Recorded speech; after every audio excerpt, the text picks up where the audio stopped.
Halo, assalamualaikum warahmatullahi wabarakatuh, teman-teman. Apa kabar? Selamat Idul Fitri. Mohon maaf lahir dan batin. Ini masih Lebaran kedua ya. Selama harus mudik kemarin, banyak sekali kecelakaan transportasi yang terjadi, yang merenggut nyawa orang-orang yang tersayang di sekitar kita ya. Yang saya temukan di berita itu ada tabrakan beruntun di tol Cipali, tabrakan di jalur Pantura, adu banteng Pajero versus Xenia.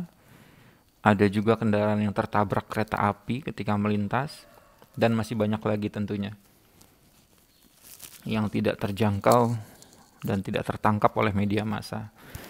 Yang agak tragis atau mengerikan adalah ketika seorang bapak yang saya lihat videonya di YouTube itu sedang menceritakan detik demi detik mobilnya terguling ke dalam jurang sedalam sekitar 100 meter di daerah Bandung Barat. Teman-teman bisa search videonya ya. Bapak tersebut dalam keadaan sadar bisa merasakan terputar-putar berkali-kali dan terakhir seperti melayang yang agak dalam dan kemudian terhempas ke dasar jurang ya teman-teman. Sangat-sangat tragis. Beliau kehilangan istrinya dan 2 orang anaknya, meninggal di dalam kecelakaan tersebut. Innalillahi wa inna ilaihi rajiun. Nah, di video kali ini saya ingin coba membagikan ilmu tentang keselamatan berkendara dan manajemen land transport sebagai bekal nanti ketika teman-teman melakukan perjalanan arus balik ya. Sebetulnya ini pelajaran yang agak berat dan panjang. Kalau diuraikan semua tidak akan cukup waktu kita. Namun saya akan coba meringkas, memberikan intisarinya saja, poin-poin penting yang berkaitan dengan keselamatan berkendara ya. Oh ya, sebelumnya saya ingin mengingatkan dulu, jangan lupa untuk subscribe channel ini agar ilmunya berkah serta tidak ketinggalan video-video dari saya. Oke, teman-teman, kita mulai aja. Berkendara atau mengemudi adalah aktivitas atau kegiatan yang tergolong ke dalam risiko tinggi. Ini harus dicamkan dulu dan disadari benar oleh kalian ya. Masuk ke dalam risiko tinggi karena ketika terjadi kecelakaan bisa menyebabkan multiple fatality ya, atau memakan korban dalam jumlah yang banyak. Kita aja kalau membawa keluarga kita sendiri itu bisa berisi 5-7 orang ya di dalam sebuah MPV. Belum lagi kalau kita bicara angkutan umum, travel yang isinya 15 orang, bus 20 seat, 40 seat, dan lain sebagainya. Kecelakaan juga dapat merenggut nyawa pengendara lain di jalan raya ketika itu melibatkan mobil atau kendaraan lain. Apalagi ketika kecelakaan yang terjadi itu kecelakaan karambol atau beruntun ya. Korbannya nggak cuma kita tapi juga pengendara lainnya. Multiple fatality. Nah, berangkat dari itulah manajemen transportasi darat dibangun di atas 4 pilar. Nanti akan saya coba jabarkan, ilustrasikan hingga ke skala terkecil, yaitu individu atau keluarga. Pilar yang pertama adalah operation control dan manajemen. Pilar ini berbicara tentang aturan, hukum-hukum yang berlaku untuk mengatur dan memberi sanksi atas pelanggaran yang terjadi. Contohnya adalah undang-undang lalu lintas kalau di sebuah negara, berisi tentang aturan berlalu lintas ya. Batas kecepatan. Ada juga peraturan Menteri PUPR tentang kelas jalan dan lain-lain. Kalau kita tarik ke skala perusahaan, ada SOP, ada prosedur perusahaan, SK manajemen, dan lain-lain. Nah, kalau di skala keluarga, skala terkecil yang kita sehari-hari rasakan, teman-teman juga bisa menetapkan aturan. Contoh kecilnya adalah aturan memakai seat belt. Kalian bisa bilang begini contohnya. Pokoknya ayah nggak akan jalan nih kalau kalian nggak pada pakai seat belt. Misalnya gitu ya. Itu pilar yang pertama. Pilar yang kedua, dan ini yang paling penting, yaitu driving procedure atau prosedur berkendara. Cara berkendara yang aman. Pilar inilah yang paling sering dilanggar. Tidak patuh dan cenderung abai terhadap keselamatan berkendara. Akan kita ulas sedikit dalam nih poin-poin penting di dalam pilar yang kedua ini. Karena ini modal utama ketika nanti teman-teman melakukan perjalanan balik dari kampung halaman teman-teman semua ya. Poin penting yang pertama dalam prosedur berkendara adalah driver atau pengemudi itu memiliki otoritas atau tanggung jawab penuh dalam hal keselamatan berkendara. Jika dia membawa keluarga, maka keselamatan keluarganya menjadi tanggung jawab dia.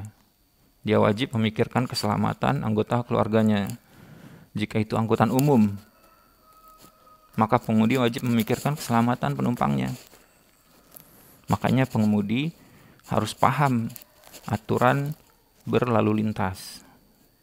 Dulu waktu saya kecil, waktu saya masih sekolah di Jakarta dan naik angkutan umum, itu kalau supirnya ugal-ugalan, sering tuh ada penumpang yang nyeletuk. Pelan-pelan pir. Yang dibawa ini nyawa orang, bukan kambing. Nah, gitu ya. Nah, itu bagus tuh. Jadi penumpang ikut peduli dan mengingatin si supirnya. Kalau supirnya nggak bisa dikasih tahu, laporin ke perusahaannya biar ditindak gitu ya. Nasihat saya atau tips dari saya kepada pengemudi, karena Anda adalah otoritas utama dalam hal keselamatan berkendara, ini tolong diingat kalimat saya. Tidak ada satupun yang bisa memaksa Anda untuk melakukan tindakan yang tidak aman. Kita ulangi lagi ya. Tidak ada satupun yang bisa memaksa Anda untuk melakukan tindakan yang tidak aman. Baik itu pengendara lain yang ingin kebut-kebutan, penumpang Anda yang ingin memaksa cepat-cepat, ingin sampai tujuan gitu ya, atau bahkan diri Anda sendiri yang tidak bisa menguasai emosi ketika di jalan raya gitu. Poin penting yang kedua dalam prosedur berkendara adalah patuh kepada aturan lalu lintas. Contohnya yang paling sering dilanggar adalah batas kecepatan. Teman-teman, kalau saya cuma retorika saja mungkin gak masuk ya di logika kalian. Saya ingin ngasih contoh hitung-hitungan yang real aja nih tentang overspeed ini, batas kecepatan. Jika kalian memacu kendaraan teman-teman 120 km per jam untuk jarak tol misalnya yang 60 km, berarti waktu tempuhnya cuma setengah jam kan ya. Bandingin jika kalian mematuhi batas kecepatan maksimum 100 km per jam. Itu waktu yang ditempuh 36 menit. Bedanya tuh cuma 6 menit gitu ya. Nyampe di tempat tujuan itu bedanya 6 menit. Tapi kalian sudah menempatkan seisi mobil dalam resiko kecelakaan dengan overspeed tadi gitu. Worth it nggak tuh?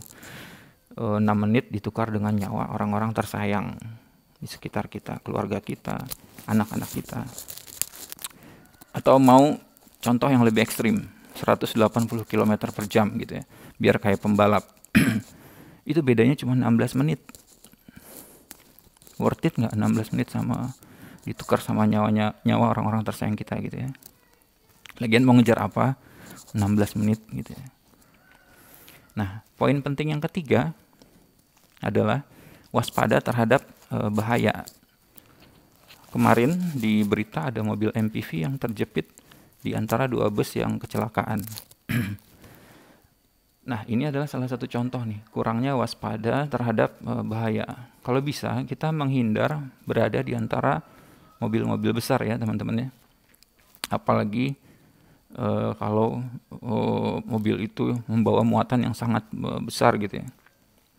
Contoh lainnya apa? Selain berada di tengah-tengah kendaraan besar yang kita harus waspadai. Salah satunya adalah perlintasan kereta api, teman-teman. Banyak kecelakaan kemarin di berita itu tertabrak kereta ya, kendaraannya. Teman-teman kalau perhatiin perlintasan kereta itu di kanan kiri rel itu ada space atau jarak ya, sekitar 2 meteran atau 1 meteran. Itu desainnya berguna untuk mobil-mobil yang akan melintas masih bisa melihat dan memastikan kanan kirinya itu tidak ada kereta yang akan lewat ya. Jadi pastikan dulu sebelum teman-teman nyebrang di perlintasan kereta api, kanan kiri itu tidak ada kereta api yang akan lewat. Jangan coba-coba menerobos gitu ya. Kemudian poin penting yang keempat adalah perencanaan perjalanan atau journey plan.